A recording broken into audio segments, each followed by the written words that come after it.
Assalamualaikum warahmatullahi wabarakatuh. Perkenalkan, nama saya Muhammad Aziz, NIM 2166001, Prodi Pendidikan Bahasa dan Sastra Indonesia. Di sini saya akan menyelesaikan tugas sebagai penceramah. Innal hamdalillah nahmaduhu wa nasta'inuhu wa nastaghfiruh wa na'udzu billahi min syururi anfusina wa min sayyiati a'malina. من يهده الله فلا مضل له ومن يضلل فلا هادي له أشهد أن لا إله إلا الله وحده لا شريك له وأشهد أن محمدا عبده ورسوله اللهم صل وسلم على سيدنا محمد مفتاح باب رحمة الله عدد ما في علم الله صلاة وسلاما دائمين بدوام ملك الله وعلى آله وصحبه ومن والاه سبحانك لا علم لنا إلا ما علمتنا إنك أنت العليم الحكيم رب اشرح لي صدري ويسر لي أمري واحلل عقدة من لساني يفقهوا قولي أما بعد. Pertama-tama marilah kita panjatkan puja dan puji syukur kehadirat Allah Subhanahu wa taala, yang mana Allah telah memberikan nikmat-nikmatnya, banyak-banyaknya nikmat yang telah diberikan kepada kita, sehingga tidak ada satupun orang, satupun makhluk yang Allah ciptakan bisa menghitung nikmat-nikmat Allah yang telah Allah berikan kepada seseorang tersebut. Walaupun lautan dijadikan tintanya, pepohonan ranting-ranting dijadikan penanya, walaupun dedaunan yang ada di muka bumi dijadikan bukunya untuk mencatat nikmat-nikmat yang Allah telah berikan kepada kita, maka tidak ada satupun yang bisa mencatat nikmat-nikmat tersebut. Maka marilah kita banyak-banyak bersyukur kepada Allah, banyak-banyak beristighfar kepada Allah, karena Allah telah memberikan nikmat-nikmatnya kepada kita. Salawat serta salam marilah kita aturkan kepada junjungan kita, suri tauladan kita, Nabi yang dimana telah mengorbankan jiwanya, Nabi yang dimana telah mengorbankan tubuhnya, mengorbankan nyawanya, mengorbankan darahnya hanya untuk kita sebagai umat Islam. Ialah Nabi Muhammad SAW, Nabi pimpinan para Nabi dan Rasul. Maka kita sebagai umat Islam, sebagai umat Nabi Muhammad SAW, marilah kita bergembira, marilah kita bangga menjadi umat Nabi Muhammad SAW. Kenapa? Karena Rasulullah SAW sangat bangga kepada kita, sangat mencintai kita. Ketika Rasulullah SAW duduk dengan para sahabat, ketika itu Rasulullah SAW bertanya kepada para sahabat, "Wahai sahabat, apakah kalian tahu golongan orang-orang yang mulia, golongan orang-orang yang soleh?" Apa kata para sahabat? "Apakah para malaikat ya Rasulullah?" Bagaimana para malaikat tidak mulia, sedangkan mereka ada di sisi Allah? Ada lagi yang mulia. Kata Nabi, "Apakah para nabi dan rasul ya Rasulullah?" Kata para sahabat, "Bagaimana para nabi dan rasul tidak mulia, sedangkan mereka dikirimkan wahyu oleh Allah? Ada lagi yang mulia." Apakah kami ya Rasulullah? Bagaimana engkau para sahabatku tidak mulia, sedangkan aku ada di tengah-tengah kalian?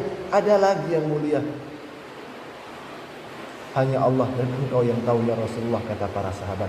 Ketika itu Rasulullah SAW menundukkan kepala, keluar dari kedua pelupuk mata beliau air mata, membasahi pipi sampai ke janggut. Ketika Rasulullah SAW mengangkat kepala dan seiring berkata, "Golongan-golongan ini nantinya adanya di akhir zaman, mereka tidak pernah duduk bersamaku. Mereka tidak pernah mendengar kata-kataku, mereka tidak pernah melihatku, akan tetapi mereka beriman kepadaku. Tuba liman yarani wa amana bi, wa thumma tuba liman yarani wa amana bi." Sungguh beruntung orang yang pernah duduk bersamaku, orang yang pernah melihatku dan ia beriman kepadaku. Dan sungguh beruntung dan sungguh beruntung dan sungguh beruntung. 3 kali keberuntungan. 3 kali kemuliaan bagi orang yang tidak pernah duduk bersamaku dan mereka beriman kepadaku. Siapa Nabi yang Nabi maksud? Kita tidak pernah menjumpai Nabi. Kita tidak pernah duduk bersama Nabi. Kita tidak pernah mendengar kata-kata Nabi, akan tetapi kita beriman kepada Nabi Muhammad SAW. Kita umat yang dicintai oleh Nabi, maka kita harus mencintai Nabi, menjemput kecintaannya Nabi yang telah Nabi tanamkan dalam hatinya untuk mencintai kita. Maka walaupun cinta kita tidak melebihi cintanya para sahabat pada zaman dahulu dengan mencintai Nabi, tidak apa-apa.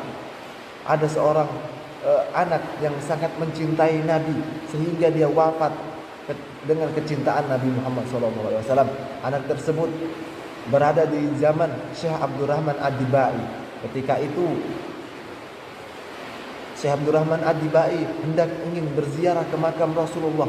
Ketika itu datang seorang anak. Apa katanya anak tersebut? Ya Syekh, apakah aku boleh ikut untuk berziarah ke makam Rasulullah? Kata anak kecil tersebut. Para rombongan mengatakan, kamu tidak boleh ikut, perjalanan sangat jauh. Kadang makan waktu 4 hari, 5 hari, bahkan 1 minggu. Kamu tidak boleh ikut, kata para rombongan. Pergilah anak kecil tersebut. Dan pergi pula rombongan Syekh Abdurrahman Ad-Dibai. Ketika rombongan sedang sibuk mempersiapkan apa yang dibutuhkan, ternyata anak kecil tersebut diam-diam mengendap-endap bergelantungan di bawah keretanya Syekh Abdurrahman Ad-Dibai untuk berziarah ke makam Rasulullah sallallahu alaihi wasallam. Allahumma shalli wa barik alaihi. Berhari-hari tidak makan, berhari-hari tidak tidur, berhari-hari tidak minum, hanya ingin berziarah ke makam Rasulullah sallallahu alaihi wasallam. Ketika sampainya para rombongan di Madinah, ketika itu jatuh anak kecil tersebut. Para rombongan heran, kaget. Bukankah ini anak kecil yang ingin berziarah menanyakan kepada kita?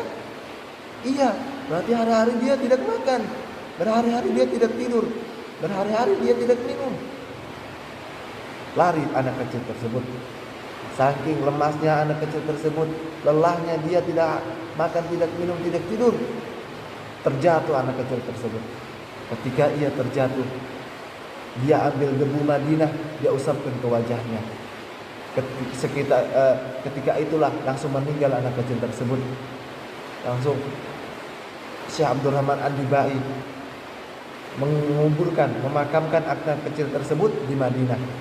Ketika Syekh Abdurrahman Ad-Dibai hendak ingin berziarah ke makam Rasulullah, maka ia tidak lupa pula berziarah di makam anak kecil tersebut. Tapi anehnya, ketika Syekh Abdurrahman Ad-Dibai berziarah ke makam anak kecil tersebut, kuburan anak kecil tersebut sedikit demi sedikit bergeser sampai ke kuburan Rasulullah SAW, ke makam Rasulullah SAW. Sampai sekarang, saking kecintaannya kepada Nabi, maka dia didekatkan oleh Nabi, oleh Allah Subhanahu wa taala. Maka marilah kita cinta kepada Nabi Muhammad SAW dengan perbanyak sholawat kepada Nabi. Apalagi di hari-hari Jumat, Nabi SAW menganjurkan kita harus banyak-banyak bersalawat kepada Nabi di malam Jumat. Rasulullah SAW bersabda, "Man shalla alayya salata sallallahu alaihi biha asyra." Barang siapa yang bersolawat kepadaku 1 kali, kata Nabi, maka Allah Subhanahu wa taala akan bersolawat kepada dia 10 kali. Kita hanya disuruh kita hanya 1 kali bersolawat, maka Allah menurunkan rahmat 10 kepada kita. Apabila kita bersolawat ribuan kali, bagaimana rahmat yang Allah turunkan kepada kita? Oleh sebab itu, banyaklah kita bersolawat kepada Nabi sebanyak mungkin, semampu kita untuk bersolawat kepada Nabi Muhammad SAW. Apabila ada orang-orang yang menyebut nama Muhammad, Nabi Muhammad SAW, maka kita harus menjawab kata tersebut dengan bersolawat kepada Nabi Muhammad SAW. Rasulullah SAW bersabda, "Al-bakhilu man dzukirtu indahu falam yusalli alayya." Orang yang paling kikir Orang yang paling pelit kata Nabi SAW adalah barang siapa orang yang mendengar namaku lewat di telinganya dan ia tidak berselawat kepadaku, maka orang itu adalah orang yang paling gigit dikatakan Nabi Muhammad SAW. Apabila kita mendengar nama Muhammad, nama kata Nabi dikatakan oleh seseorang, maka kita harus berselawat kepada Nabi. Oleh sebab itu, perbanyaklah salawat kepada Nabi Muhammad SAW di yaumil Jum'ah, di hari-hari Jumat.